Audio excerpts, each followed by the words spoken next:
Latest updates ఎప్పటికప్పుడు పొందడానికి big TV WhatsApp channel follow అవ్వండి. లింక్ డిస్క్రిప్షన్ లో ఉంది.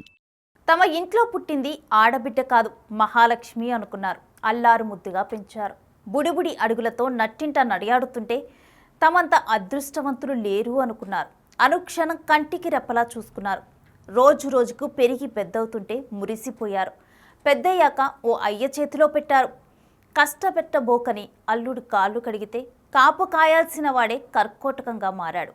ఆ ఆడబిడ్డను అగచాట్ల పాలు చేశాడు. అల్లుడు పెట్టే బాధలు తట్టుకోలేక ఆ బిడ్డ తండ్రి చెంతకే వచ్చేస్తే ఆ తండ్రి తట్టుకోలేకపోయాడు. కళ్ళ ముందు కనుపాప నలిగిపోతుంటే చూడలేకపోయాడు. బిడ్డ భవిష్యత్తుపై బెంగ పెట్టుకున్నాడు. తాను ఏమీ చేయలేకపోతున్నానని మదనపడ్డాడు. చివరి ప్రయత్నంగా సీఎంకు లేఖ రాస్తూ బలవన్ మరణానికి పాల్పడ్డాడు. కూతురు బాధ చూడలేక తల్లడిల్లిన తండ్రి బలవంతంగా ప్రాణాలు తీసుకున్న ఘటన ఎక్కడ జరిగిందో చూద్దాం.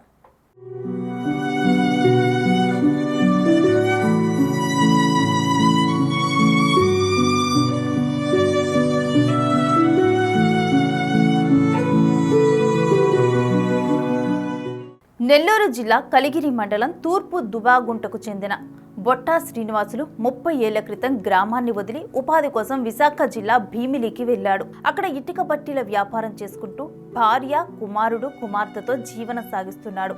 అదే ప్రాంతంలో ఉంటున్న భార్య తరపు బంధువైన చంద్రశేఖర్కు కూతురు యమునను ఇచ్చి ఘనంగా వివాహం చేశాడు.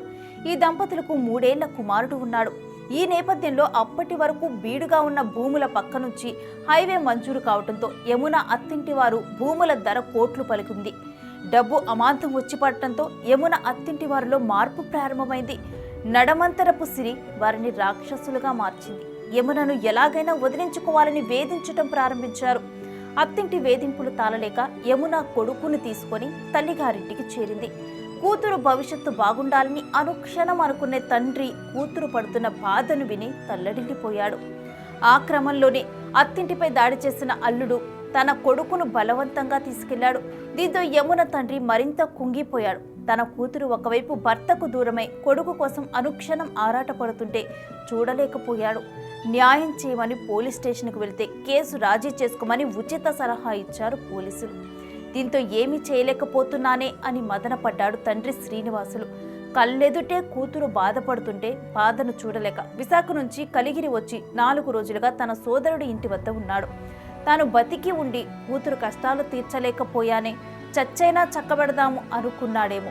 సుదీర్ఘ సూసైడ్ నోట్ రాసి ఉరివేసుకొని ఆత్మహత్యకు పాల్పడ్డాడు. భీమిలి నుంచి వచ్చిన మృతుడు భార్య, కుమారుడు, కుమార్తె, బంధువులు కలిగిరి పోలీస్ స్టేషన్ వద్ద ఆందోళన చేశారు. ఆత్మహత్యకు కారకులైన వారిని కఠినంగా శిక్షించాలని కోరారు. పోస్ట్ మార్టం అయ్యాక మృతదేహాన్ని భీమిలి తరలించారు. అందరికీ నమస్కారం. ఇవాళ మన కలిగిరి పోలీస్ స్టేషన్ లిమిట్స్లో బొట్టా శ్రీనివాసరావు అనే వ్యక్తి హ్యాంగ్ చేసుకొని చనిపోవడం జరిగింది. దానికి సంబంధించి ఏంటంటే అతను గతంలో ఒక అమ్మాయి ఉన్నట్టు, వాళ్ళ వైజాగ్లో పెళ్లి చేసినట్టుగా, వాళ్ళ అక్కడ పెళ్ళి అయిన తర్వాత వాళ్ళ భార్యాభర్త మధ్య విభేదాలు నడిచినట్టుగా, దానికి సంబంధించి చిన్న చిన్న గొడవలు, దానికి సంబంధించి కొంచెం మనస్తాపానికి గురై చనిపోయినట్టుగా సూసైడ్ చేసుకోవడం జరిగింది. దానికి సంబంధించి వాళ్ళు కంప్లైంట్ చేయడం జరిగింది. దాని మీద ఎఫ్ఐఆర్ ఫైల్ చేసి పోస్ట్ మార్టం నిమిత్తం కావలి ఏరియా పోలీస్ హాస్పిటల్కి పంపించడం జరుగుతుంది. బాడీని ఫర్దర్ ఇన్వెస్టిగేషన్ చేసి దానికి ఎవరైనా బాధ్యులు ఉంటే వాళ్ళ మీద కఠినమైన యాక్షన్ తీసుకుంటాం.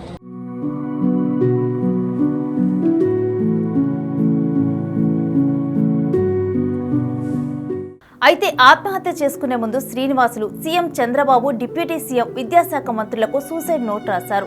తన కుమార్తెను అత్తింటి వారు ఎలా వేధించారో, తాను ఎంతటి మానసిక వేదనకు గురయ్యానో అందులో వివరించారు.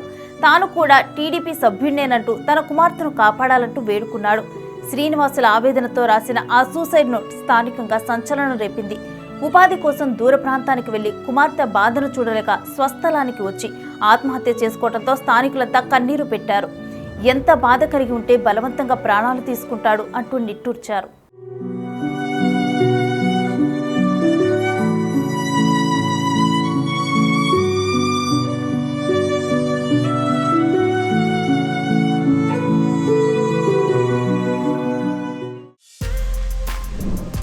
For more videos like this, Subscribe Big TV channel